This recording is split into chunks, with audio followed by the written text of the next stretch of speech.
সমুদ্রপথে ভেসে যাচ্ছিল এক ঝাঁক আশা, শান্তি ও সহানুভূতির বার্তা নিয়ে খাদ্য, ওষুধ আর মানবিক সহায়তায় ভরা ৩৯টি জাহাজ পাড়ি জমিয়েছিল গাজার দিকে। কিন্তু তার আগেই থেমে গেল সেই যাত্রা। ইসরায়েলি নৌবাহিনী এই বহরকে থামিয়ে দেয়, আটকে দেয় মানবিক সাহায্য। ফ্লোটিলা আয়োজকদের দাবি, এই মিশনের লক্ষ্য ছিল শুধুই একটি মানবিক সাহায্য পৌঁছে দেওয়া একটি অবরুদ্ধ জনগণের কাছে। কিন্তু ইসরায়েল বলছে এটি তাদের নিরাপত্তার জন্য হুমকি হতে পারে। তাদের ভাষায়, জাহাজগুলো যাচাই না করে ঢুকতে দিলে অস্ত্র পাচার হতে পারে।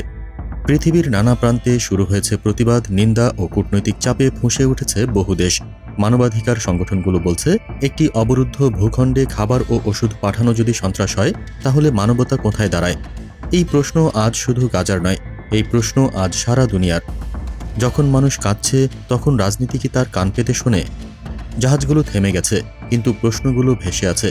মানবতা, মানবাধিকার আর নৈতিকতা, এই যুদ্ধ কাদের বিরুদ্ধে, কাদের জন্য?